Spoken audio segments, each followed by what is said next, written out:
Assalamualaikum warahmatullahi wabarakatuh.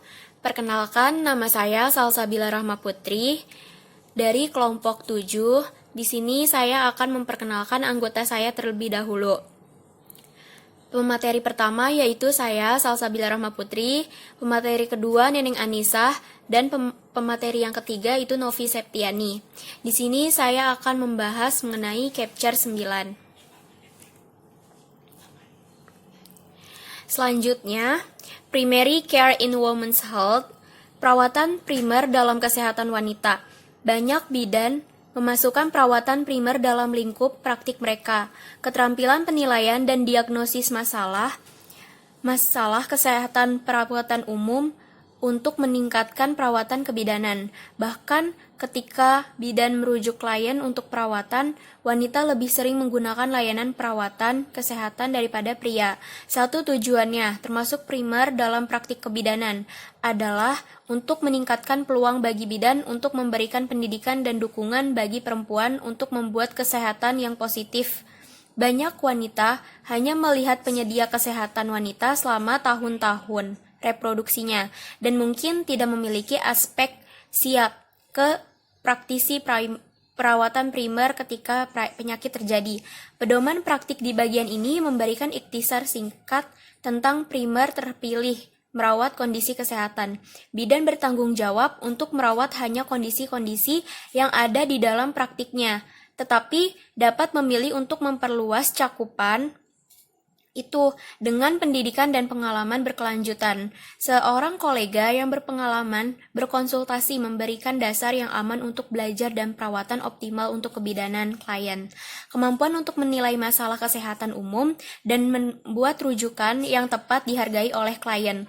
Klien yang mengembangkan hubungan saling percaya dengan bidan tidak mengharapkan bidan untuk memberikan perawatan medis yang komprehensif, tetapi lebih sebagai rujukan berorientasi masalah ke penyedia yang mampu memenuhi kebutuhan klien. Selanjutnya, care of the woman with cardiovascular problem key clinical information. Perawatan wanita dengan masalah kardiovaskular informasi klinis.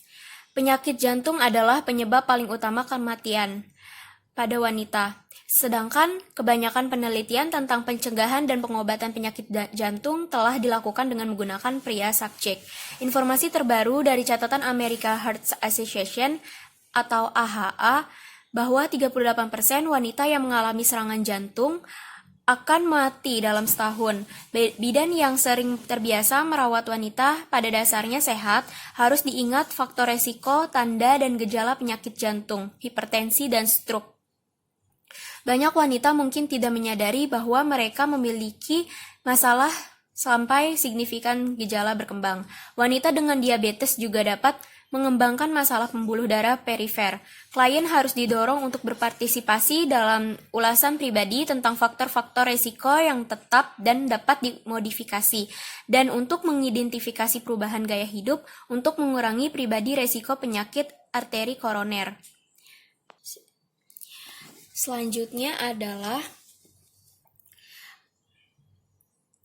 riwayat klien, komponen sejarah yang perlu dipertimbangkan. Yang pertama, usia, riwayat medis atau bedah, alergi, obat-obatan, hormon kontrasepsi, terapi penggantian hormon, aspirin, kondisi kesehatan, diabetes, hipertensi, dislipidemia, penyakit ginjal, sindrom Cushing, penyakit tiroid atau paratiroid. Selanjutnya adalah sejarah keluarga, penyakit arteri, koroner, pria kurang dari 55, wanita kurang dari 65, stroke, hipertensi, diabetes, sejarah sosial. Itu yang pertama ada tingkat CVD lebih tinggi di wanita Afrika Amerika, perempuan minoritas lainnya. Penggunaan narkoba dan alkohol, penggunaan tembakau, yaitu ada rokok, tembakau, kunyah, tembakau, sistem pendukung, stres, metode coping biasa, aktivitas fisik harian, diet biasa, penilaian resiko penyakit jantung koroner atau PJK, mulai penelitian pada usia 20 tahun, perbarui riwayat keluarga PJK setiap tahun, setiap kunjungan menilai penggunaan tembakau, aktivitas fisik, status gizi, dan asupan alkohol. Selanjutnya adalah tekanan darah, denyut nadi, BMI, tingkat lingkar pinggang setiap tahun 2-5 tahun berdasarkan penilaian profil resiko, lipid serum puasa, glukosa darah puasa, estimasi resiko PJK global 10 tahun, menghitung resiko berdasarkan yang pertama yaitu usia, gender, total kolesterol, kolesterol HDL, penggunaan tembakau, TD sistolik, tinjauan sistem atau ROS. Gejala yang berkaitan dengan gangguan kardiovaskuler. Yang pertama yaitu sakit kepala, nyeri dada, palpitasi, napas pendek dengan aktivitas, sinkop, mati rasa atau kelemahan, edema, fever, dan atau dependen, dyspnea nokturnal atau nokturia. Selanjutnya adalah pemeriksaan fisik, komponen ujian fisik untuk dipertimbangkan. Pemeriksaan umum, obesitas, lemak perut, tanda-tanda stroke sebelumnya atau CVA, tinggi berat dan indeks massa tubuh, BMI, berat IBS atau tinggi IN2 dikali 705. Tanda-tanda vital, tujuan BP 140/90, BP 130/85 dalam insufiensi ginjal atau jantung kegagalan, BP 130/80 dengan diabetes, ukur terlentang dan berdiri, diagnosis hipertensi, 6-9 peningkatan pembacaan BP selama 2-3 kunjungan, BP persisten 140/90 lebih dari 1 kali, BP 160/170/105-110 pada satu kesempatan, tekanan darah sistolik persisten 140 atau lebih, TD diastolik persisten 90 atau lebih, denyut nadi, nilai dan irama, fibrilisasi atrium, bruit, berkurangnya karotid atau ekstremitas, ujian fundoskopi, dada, kontur, laju pernafasan dan upaya, suara nafas auskultat, penggunaan otot tambahan, evaluasi jantung yaitu ada auskultasi hati, nilai dan irama, ada atau tidaknya murmur atau sensasi palpasi hati. Selanjutnya adalah tekanan darah sistolik, persisten 140 atau lebih, TD diastolik, persisten 90 atau lebih, denyut nadi, nilai dan irama, fibrilisasi atrium, bruit, berkurangnya karotid atau ekstremitas, ujian fundoskopi, dada, kontur, laju pernafasan dan upaya, suara nafas auskultat, penggunaan otot tambahan, evaluasi jantung yaitu auskultasi hati, nilai dan irama, adanya atau tidaknya murmur, sensasi, palpasi. Selanjutnya adalah pengujian diagnostik, tes dan prosedur diagnosis untuk dipertimbangkan. Yang pertama adalah KBK, urinirisasi untuk protein atau glukosa, profil lipid serum puasa, kolesterol kurang dari 200 mg atau DL, HDL lebih dari 35 mg atau DL, LDL kurang dari 130 mg atau DL, trigliserida atau kurang dari 200 mg per DL. Profil kimia, kalium dan natrium, kreatinin atau lebih dari 1,3 mg per DL, glukosa puasa kurang dari 110 ml per DL, asam urat serum, kalsium, profil fungsi hati dan ginjal, EKG, 12 LED, tes stres jantung, ekokardiogram atau tes fungsi paru. 2, 3.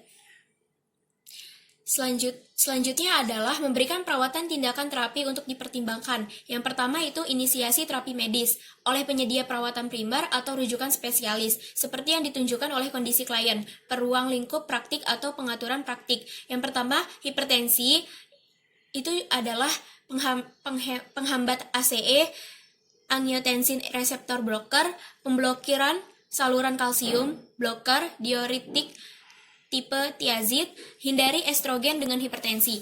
Kolesterol tinggi itu ada statin, niacin, resin peningkat asam empedu, serat, aspirin, yaitu ada hindari intoleransi aspirin. Gunakan 75-160 mg dosis rendah sebagai pencegahan terapi.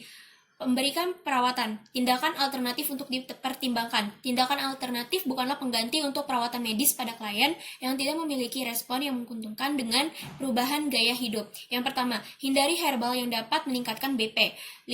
Yang kedua adalah likorice, ephendra, mahuang, jeruk pahit, langkah-langkah untuk meningkatkan penyembuhan atau kesejahteraan. Yang pertama yaitu istirahat yang cukup, dukungan nutrisi, diet yang seimbang, diet vegetarian atau seluruh makanan, minyak ikan, bawang putih, dan sayuran laut untuk mineral. Selanjutnya adalah herbal. Arteriosclerosis, bilberry mempromosikan sirkulasi mikro. Hipertensi, yang pertama ada bawang putih, hautron, reishi, kolesterol tinggi, yaitu ada bawang putih, psyllium. Latihan atau aktivitas fisik. 1. Setidaknya 10 menit setiap hari. Tingkatkan dengan toleransi hingga 30 menit per hari. Kegiatan pengurangan stres. Yang pertama, biofeedback, teknik relaksasi, meditasi atau yoga, kelompok pendukung, jadwalkan waktu pribadi, tinjauan tujuan kehidupan pribadi, memberikan dukungan, pendidikan dan tindakan dukungan untuk dipertimbangkan. Yang pertama, tinjau rekomendasi AHA, kontrol BP, manajemen berat badan, BMI lebih dari 25, lingkar pinggang di krista iliaka lebih dari 35, aktivitas fisik 30 menit setiap hari, pelatihan perlawanan, pelatihan fleksibilitas, aktivitas aerobik, penghentian tembakau, rekomendasi diet rendah lemak yaitu seperti biji-bijian, buah-buahan, sayur-sayuran, legum, kacang-kacangan, daging tanpa lemak, susu rendah lemak, mengurangi yang pertama yaitu lemak jenuh, kolesterol, asam trans lemak, batasi minuman beralkohol hingga 1 per hari, batasi asupan garam. Selanjutnya, manajemen diabetes, perawatan fibrilisasi atrium kronis, berikan informasi sebagaimana berlaku penilaian resiko jantung pribadi, potensi resiko jantung akibat penggunaan hormon, informasi pengobatan, dosis yang benar, efek samping, manfaat yang diantisipasi, yaitu kebutuhan untuk perawatan dalam jangka yang panjang dan tindak lanjut, sistem rujukan, tanda dan gejala yang mengidentifikasikan perlunya yang pertama, yaitu perawatan darurat, perawatan yang cepat, referensi, kembali ke kantor. Selanjutnya adalah perawatan lanjutan, tindak lanjut untuk dipertimbangkan. Yang pertama ada dokumen, kembali untuk perawatan lanjutan, seperti yang ditunjukkan oleh hasil lab, untuk dukungan selama berhenti merokok atau merokok penghentian, perubahan pola makan dan gaya hidup, untuk perawatan kesehatan reproduksi, hipertensi, untuk pemantauan BP, evaluasi perubahan gaya hidup, efek samping obat yang disignifikan, penentuan kebutuhan akan rujukan untuk perawatan.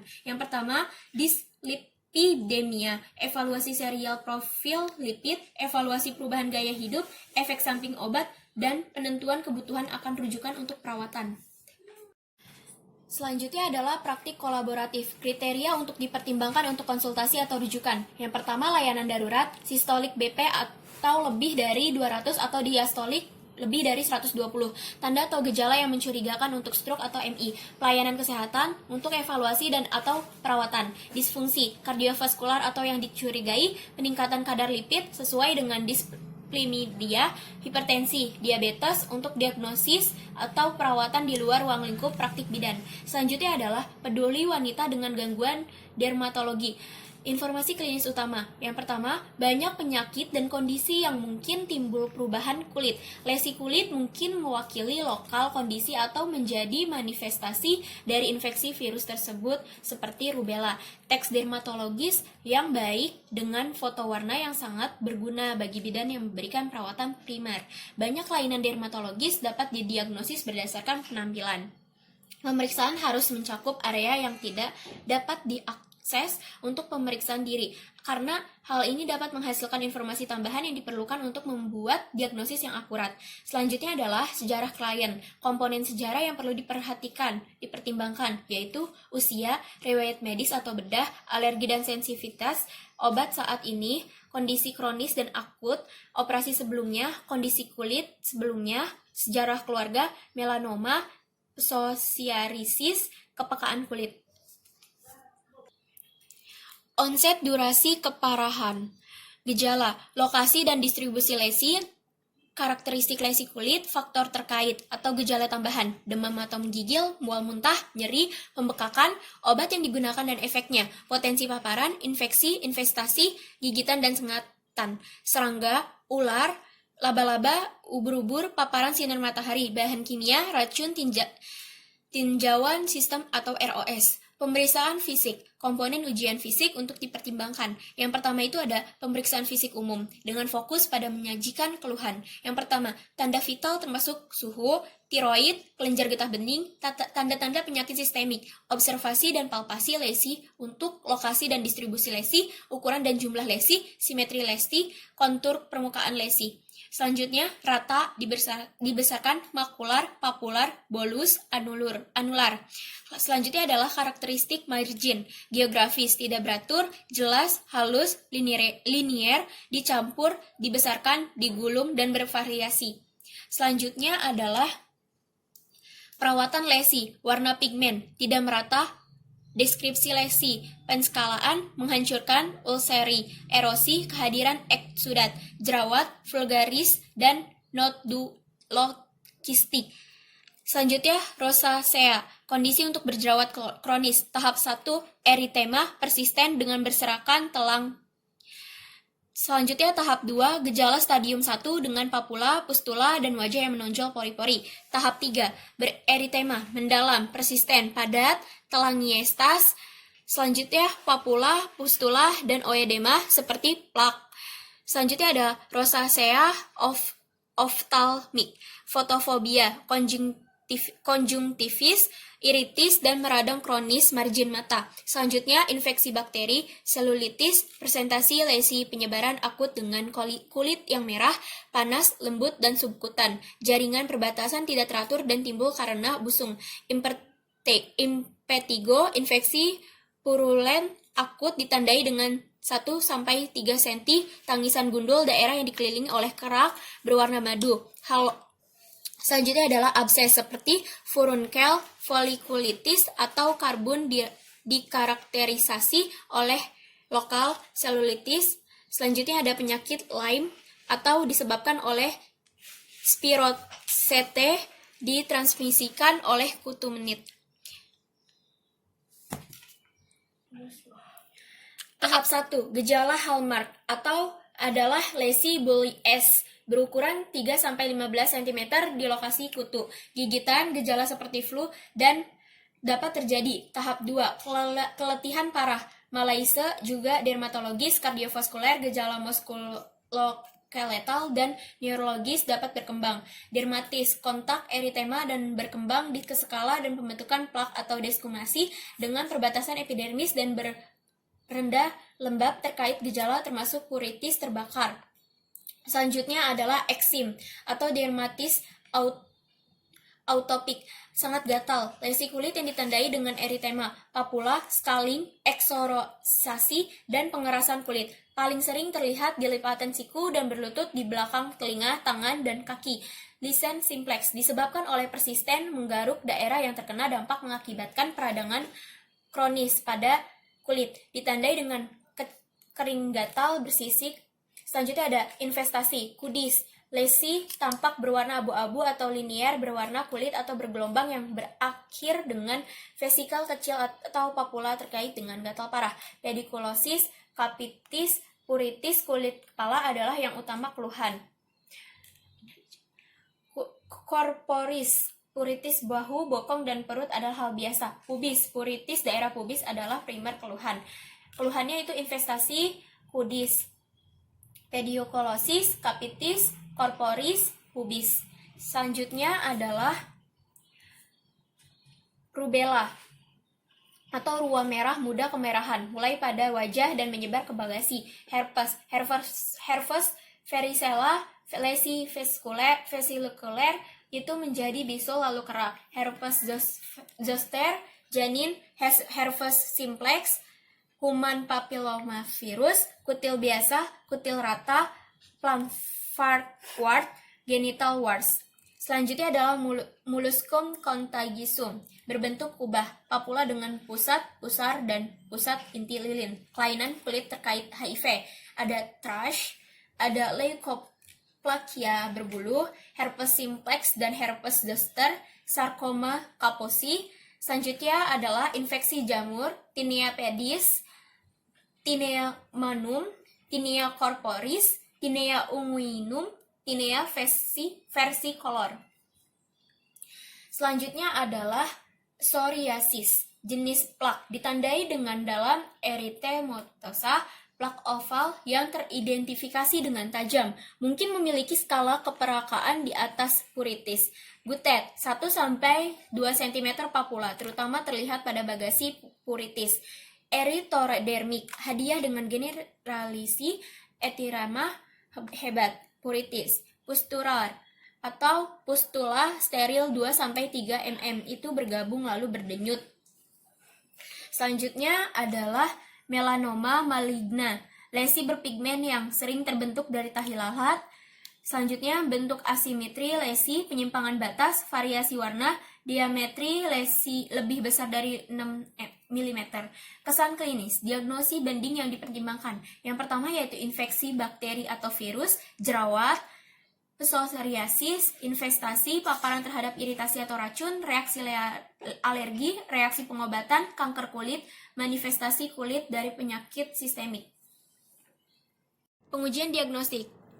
Tes dan prosedur diagnostik untuk dipertimbangkan. Yang pertama, persiapan eksudat basah, kultur besi, jamur medium, uji dermatofit, bakteri kultur rutin, pertimbangan gram noda, herpes, media kultur virus, biopsi kulit, biopsi punch, biopsi eksisi, mengikis kulit. Serologi dan titer, rubella, RPR, HIV, menguji gangguan sistemik, TSH, ANA, LIM, titer. Selanjutnya adalah memberikan perawatan tindakan terapi untuk dipertimbangkan. Yang pertama, tindakan bantuan umum, paracetamol, ibuprofen, benadryl, lidah buaya topikal dengan lidocaine, jerawat, agen topikal, tretinoin, krim, 0,025% atau gel 0,01%, meningkatkan kekuatan sesuai toleransi dan ditunjukkan benzoil peroksida, gel atau cuci 2,5-10%, clindamycin, fosfat, gel, lotion, dan larutan, erythromycin, gel, salep atau larutan, tetrasikilin, agen oral, tawaran tetrasikilin 250-500 mg, jerawat rosacea, erythromycin, salep atau larutan, oleskan tawaran, metronidazole, gel, terapkan tawaran, ketoconazole 2%, terapkan 1-2 kali sehari, clindamycin fosfat, gel, lotion atau larutan, terapkan penawaran, infeksi bakteri, selulitis, memerlukan terapi antibiotik segera, obati kondisi yang mendasari mistinea, Penavi 250-500 mg PO Q 6 jam. Dicloxacillin 250-500 mg PO Q 6 jam. Erisotimin 500 mg PO Q 6 jam. Impetigo antibiotik topikal atau sistemik. Gosok dengan sabun dan air atau Hibek lens. Oleskan mupirocin topikal Bactroban. Terapi oil dicloxacillin 500 mg PO kit. Tawaran PO siposoin 500 mg. Tawaran sulfa trimopin SDS 1 PO. Selanjutnya penyakit Lyme, diagnosis dini, BIRD. Selanjutnya amoxicillin 500 mg sehari dikali 50-21 hari. Doxycycline, cefusomib, asetil 500 mg BID 10-21 hari. Rujuk untuk evaluasi dan perawatan ketika bergejala dermatitis, persiapan kortikosteroid topikal, banyak produk lain tersedia. Potensi tinggi betamethasone, potensi tinggi krim flusinonide 0,05%, gel, salep atau larutan Lidex. Potensi sedang tinggi amisonioid 0,1% krim, potensi sedang hidrokortison valerat 0,2% salep. Selanjutnya potensi rendah. Selanjutnya potensi ringan. Potensi ringan yaitu desonide 0,0%, potensi terendah desamethasone 0,1% gel. Selanjutnya infeksi virus, herpes, varicella, pengobatan simptomatik, zoster, famciclovir, oral, valacilovir atau acilovir. Klien imunosupresi 4, aciflovir 10 mg, simplex, kutil non-klamin, genital warts, mulusum contagiosum. Infeksi jamur, agen topikal, alimin, siposaliolemin, haloprogin, kategori kehamilan D, imidazole, tonalfet, asam undiklik, glycerfulvin, ketoconazole, etraconazole. Memberikan perawatan, tindakan alternatif untuk dipertimbangkan, langkah-langkah untuk mempromosikan penyembuhan dan asuh, respon imun, diet seimbang, hindari alkohol, makanan pedas, minuman panas, istirahat yang cukup, paparan terhadap cahaya dan udara kecuali, batasi penutupan kulit oklusif, meringankan gejala gatal, mandi otomal, koloid, dingin, cuci herbal, kamomil, kalendula, lidah buaya, salep lemon, jerawat, suplemen vitamin dan mineral, vitamin B6 50 mg per D, vitamin E 200 sampai 400 IU/D, seng 30 sampai 50 mg per D. Minyak omega, minyak biji rami, minyak ikan, ekstra herbal, minyak pohon, dieloskan, homeopati, gatal dengan jerawat, kalibromatum 6 kali TID, jerawat yang dipenuhi pus, antimonium, kulit berkeringat kasar, belerang 6 kali lipat, dermatis, dukungan nutrisi, diet eliminasi untuk mengidentifikasikan kontribusi faktornya yaitu vitamin E 200 sampai 400 UI sehari per hari, seng 30 sampai 50 mg per hari, minyak omega, minyak biji rami, minyak ikan, manajemen stres, yaitu ada yoga atau aktivitas fisik terencana lainnya, hipnoterapi, tinea, dukungan nutrisinya, yaitu batasi karbohidrat atau gula sederhana, beta karoten 15.000 IU per D, vitamin C 1000 mg per D, bawang putih secara oral atau diterapkan secara topikal, area yang terkena efek, larutan cuka meresap, minyak pohon dioleskan, memungkinkan ventilasi di area yang terkena, hemopati, sepia, grafit, memberikan dukungan, pendidikan atau tindakan dukungan untuk dipertimbangkan. Yang pertama, berikan informasi mengenai diagnosis kerja, rekomendasi pengujian, tindakan bantuan, perawatan kulit. Selanjutnya, perawatan kontak sebagaimana berlaku, metode pencegahan, tanda dan gejala peringatan, opsi rencana perawatan, instruksi obat, instruksi untuk kembali untuk perawatan. Selanjutnya adalah perawatan lanjutan, tindak lanjut untuk dipertimbangkan. Yang pertama, dokumen, kembali untuk perawatan lanjutan, gejala persisten atau memburuk, reaksi pengobatan. Selanjutnya adalah praktik kolaboratif, kriteria untuk dipertimbangkan untuk konsultasi atau rujukan, pelayanan kesehatan, lesi kulit disertai demam, malaise, atau gejala konstitusional lainnya, diagnosis awal infeksi HIV atau bukti penyakit progresif, penyakit sistemik yang terdokumentasi atau dicurigai, penyakit Lyme, lupus, dan lain sebagainya, layanan dokter kulit, perawatan kondisi dermatologis kronis, pengobatan jerawat resisten dengan isotetrinoin, kanker kulit yang dicurigai atau terbukti dengan biopsi, untuk diagnosis atau perawatan di luar ruang lingkup praktik bidan. Selanjutnya akan dijelaskan oleh pemateri yang kedua. Sekian presentasi dari saya, kurang lebihnya mohon maaf. Wabillahi taufiq wal hidayah. Wassalamualaikum warahmatullahi wabarakatuh.